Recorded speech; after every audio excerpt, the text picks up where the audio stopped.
Buenos días, soy el ingeniero Rubén Rivera. Vamos a tratar el tema de la enseñanza-aprendizaje de las ciencias.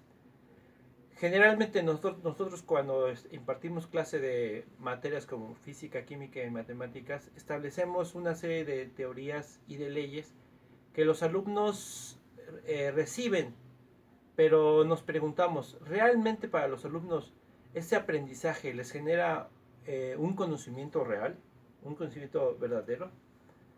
El objetivo que vamos a plantear en ese caso o en esa exposición es señalar una secuencia didáctica, es decir, una manera en que el profesor trabajará con los alumnos en el aula, de tal manera que el conocimiento que se genere a partir de la experiencia académica sea realmente significativo para los estudiantes.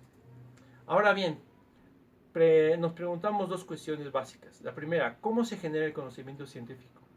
Y la segunda es cómo se enseña generalmente o de forma tradicional las ciencias en el aula.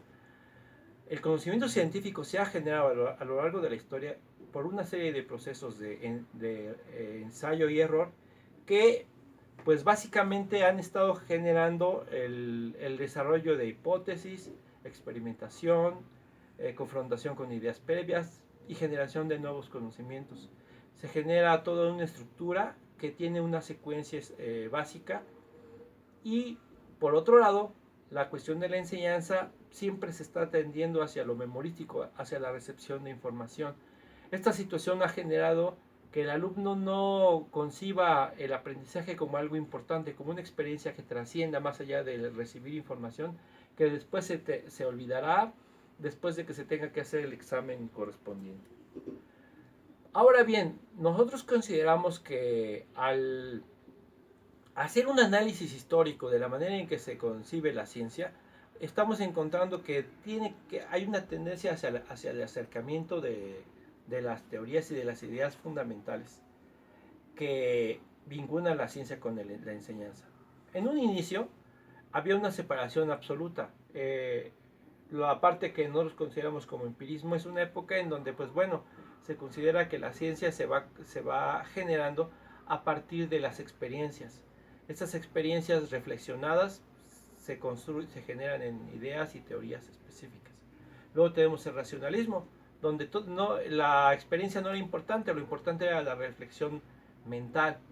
Eh, Posteriormente tenemos ya en el siglo XX al falsacionismo, que realmente lo que señala es que cuando una ciencia, una teoría, una ley tiene insuficiencia para explicar la realidad, es cuando se genera una ruptura que abre el espacio para una nueva teoría.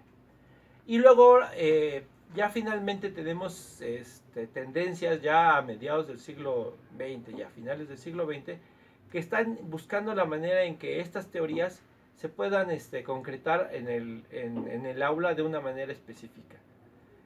Por un lado tenemos la tendencia del asociacionismo, que es una tendencia norteamericana, que busca la manera de generar conocimiento por medio del procesamiento de información.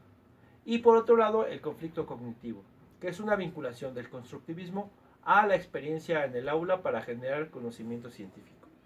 Nosotros consideramos que esta tendencia, la cuestión del conflicto cognitivo, es una clave para poder avanzar hacia la generación de un conocimiento significativo. Ahora bien, ¿cómo vamos a desarrollar este conocimiento o este conflicto cognitivo? Tenemos una serie de elementos básicos que tenemos que trabajar para poder pues tener una propuesta que sea concreta y sea pues realista. Lo primero, en el aula partimos de que hay ideas básicas y modelos que tanto alumnos como profesores tienen sobre las cuestiones y que estas ideas son la base para poder generar nuevas ideas. Los alumnos tienen pues sus propias concepciones de las cosas y los profesores tienen ideas ya establecidas. El empate para este tipo de cuestiones es un proceso que se tiene que dar en la práctica dentro del aula. ¿Por medio de qué? Por medio de preguntas específicas que generen en el alumno una insuficiencia respecto de los conocimientos que tiene y de los métodos que tiene para llegar a esos conocimientos. ¿Qué metodología vamos a implementar? En primer lugar, nosotros necesitamos que el alumno esté insatisfecho con lo que conoce.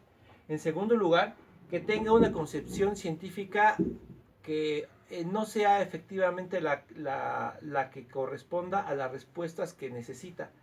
Y finalmente, que la experiencia le permita que estas nuevas respuestas que tiene sean utilizables y le redunden en una explicación muchísimo más adecuada.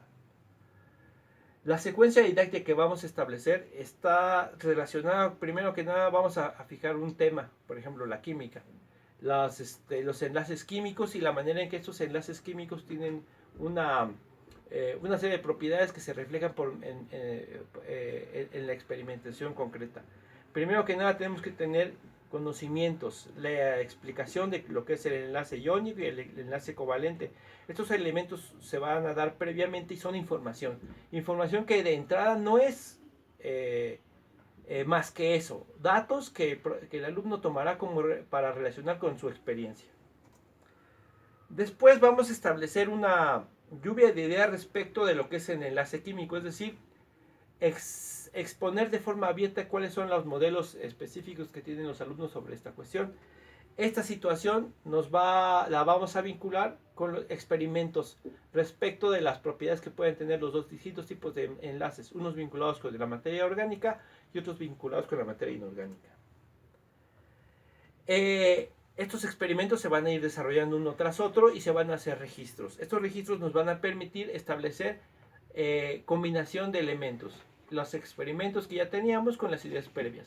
Establecemos comparaciones y establecemos propuestas de investigación bibliográfica e internet respecto de las experiencias que tenemos, los conocimientos que tenemos sobre este tipo de cuestiones. Vamos a proponer a los alumnos que establezcan cuál ha sido la historia, el proceso histórico que ha generado los conocimientos que se han desarrollado respecto de los distintos tipos de enlaces. Y a partir de ahí se generará unas propuestas específicas muchísimo más concretas respecto a la cuestión del enlace iónico y el enlace covalente. Además de ello, añadiremos otras propuestas teóricas que complementen esta cuestión, que complementen los conocimientos que se han estado desarrollando a lo largo de la experimentación. De esta manera, los conocimientos que se van a proponer no van a ser simples datos, sino elementos que van a fortalecer la resolución de un problema específico que los alumnos tenían y que ahora con la convención de experiencia y conocimientos pues podremos avanzar para poder generar ese aprendizaje significativo. Ahora bien, nosotros tenemos que respondernos a una pregunta específica.